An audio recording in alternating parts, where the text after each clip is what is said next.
Y'all, grab your snacks because the Braxton family drama just went from a simmer to a boil, and I am here to give you all the tea, honey. We're talking about Kevin Sr. and Kevin Jr. finally sitting down to have a conversation. And baby, when I tell you it was uncomfortable, refreshing, and downright messy, I mean every word. Now, the public has been screaming asking why Traci's son is nowhere on the Braxton family show. Like, where is Kevin Jr.? And where is Traci's whole entire husband? The man she was married to, where is he? Because last time I checked, when you lose somebody, you rally around the people they loved most. But apparently, the Braxtons didn't get that memo, and now more details about this family drama are coming out, and honey, it is messy. So Kevin Sr. and Kevin Jr. finally had this sit down, and people are calling it refreshing because at least they're talking. But here's the spicy part.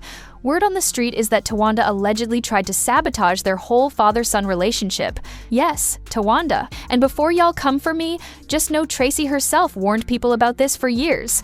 Well, Traci. It is a well, Traci. It's not a well, Traci, because if you know your sister, I had no idea y'all was going to do it last night. Why would you do that, or have your boyfriend do that last night? Well, About everything that's it's no but. Okay, I'll let you finish. Because go ahead then, Towanda, since you want to antagonize somebody. So don't play with me. Okay. Because guess what? You know exactly what you're doing. Don't be looking like that, you snake ass son of a gun. Okay. You're a snake, Okay. and then you like controversy, and you like all of that. Okay. So why would you do that? So Traci had always, and I mean always, warned people about Towanda. She called her a snake, a son of a gun, and said Towanda was known for allegedly stealing. And the streets? Honey, the streets have been calling Towanda a thieving asterisk hole for years. And now, during this interview, all these claims are resurfacing, and suddenly everything Traci said is starting to make sense. Now, let's talk about this interview because, baby, it got uncomfortable. Kevin Jr. kept pushing back against his father, and Kevin Sr. is sitting there speaking so lovingly, so sincerely, and mind you, this man has been dealing with health issues. He even had a seizure, y'all. So for him to still try to reach out to his son takes strength. But Kevin Jr. is acting like somebody got in his ear and filled his head with poison. They even brought up their past physical altercation, which was heavy. But despite the tension, at least they're talking. If y'all want to see this whole messy conversation, the video is called Continuing the Legacy of Traci Braxton. Let's get into the real tension points. One major blowup happened when Kevin Sr. mentioned that Lauren had a close bond with Traci, and that Traci felt Lauren had been pushed out. Baby, Kevin Jr. did not like hearing that. He got upset and shut it down quick. He didn't want to hear pushed out in reference to Lauren, and that moment got tense real fast. Then we get to the next of kin situation, and this is where Kevin Jr. showed somebody's been feeding him bad information. Kevin Sr. called himself Traci's next of kin, which legally he was. When you're married, your spouse is your next of kin. But Kevin Jr. got mad. He said next of kin means the kids, and really believed it. But baby, that's not how it works. Traci's husband was legally her next of kin. Oh yeah. Yeah. How about you? You keep dazzling. I'm not dazzling. A lot's going on with your transition, man. Yeah, I'm dating now, so. Okay. I mean, I've been dating for a little bit. She cool peoples. Okay. Yeah, so, trying to work hard. That's it. Yeah. It's this Trump it ain't no joke with the job. Oh job. My God.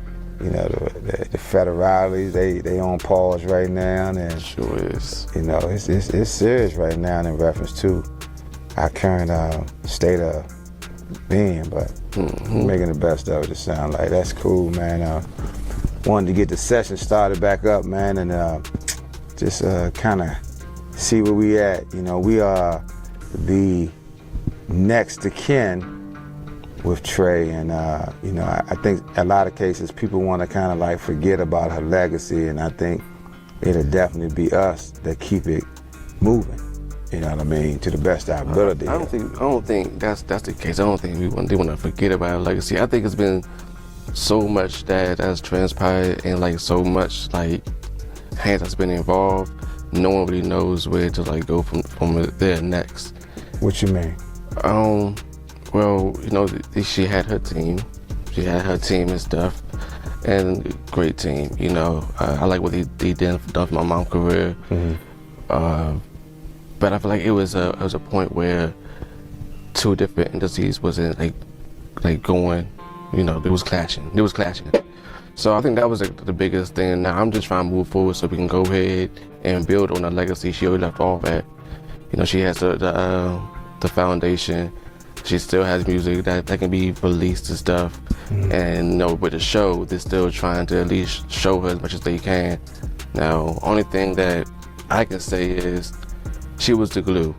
And I think with that happening is, you know, when glue loosens, you know, it goes away.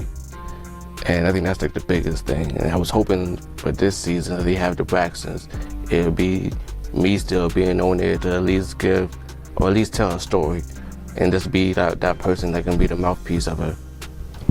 Yeah, you know, I agree with you totally, wholeheartedly. And I'm gonna tell you that one of the biggest problems, Kevin, and you know, I tell people that's been in a marriage for decades or years, they understand the valleys and peaks about marriage, and that was me. I really feel like God will speak. He will speak to it. And the vices and the strongholds that try to discount that will have to answer. And that's the bottom line. And I really feel like that, you know, when you stand before God and you take those vows that's given, you have to really understand that there's protection in that. And when you live that, you understand it. I'm not outside looking in it. You know what I mean? I was in it. And that was the whole, how old are you? Almost 30. Somebody clearly didn't explain that to Kevin Jr., or worse, explained it wrong on purpose to make Kevin Sr. look bad. Kevin Jr. also mentioned he thought he'd return to the Braxton show to speak about his mother and keep Traci's legacy alive. And honestly, that would have been beautiful. Many people agree having Traci's son honoring her memory would have been powerful, but instead, he's not on the show. Traci's husband isn't on the show, and people are asking, why? Here's where it gets messier. There's confusion about why Traci's husband wasn't welcomed after her passing. People say the family wants full control over everything, her image, her legacy, and don't want anyone else having a say. But here's the kicker. The family didn't even attend Traci's funeral. They did not show up. Their excuse? They said they didn't come because he shouldn't have had a funeral. Baby, that is the dumbest thing I've ever heard. You don't come to your sister's funeral because you disagree with her husband having one?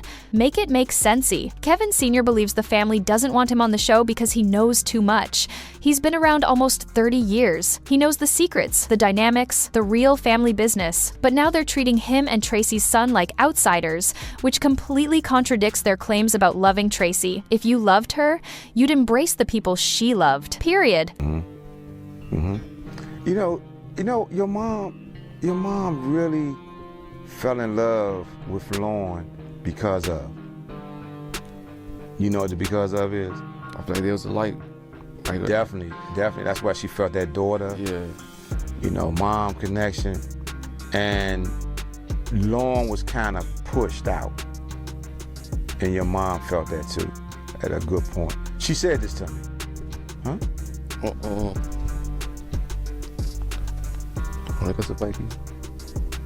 No, tell me what you about. Nah, cause I don't. Cause that's speaking on Mikey's character too. I don't feel like that's cool. So I lived it. So like everything that I speak on, I saw it.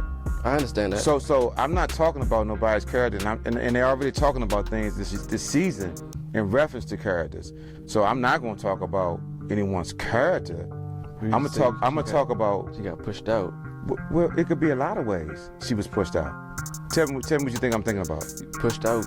I have a few ideas what you mean by being pushed out. I mean, I don't feel like she got pushed out. I feel like just how on our side of the states, we got this side, that side, we got LA side. So I lived it, right? And so what I mean by I lived it, I held both of them in my arms and they was babies. I understand right? that. So do you remember their mother?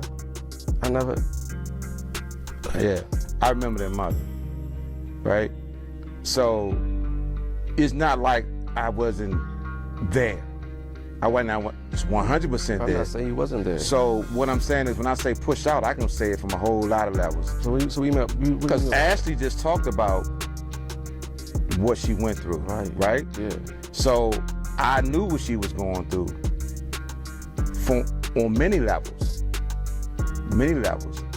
And myself and your mom used to talk about this. So it's not like I don't know all these different levels of what happened. Now, as far as me going into details, I'm not gonna do that. Not on this. You know what I mean? But what I'm saying to you is... As the interview goes on, it gets more combative. Multiple moments where both look visibly uncomfortable, especially when topics like Lauren, Mikey, and family relationships come up. Kevin Jr.'s demeanor toward his father was tense from the start. When Kevin Sr. talked about Traci and Lauren being close, Kevin Jr. reacted like his father was attacking someone. He accused Kevin Sr.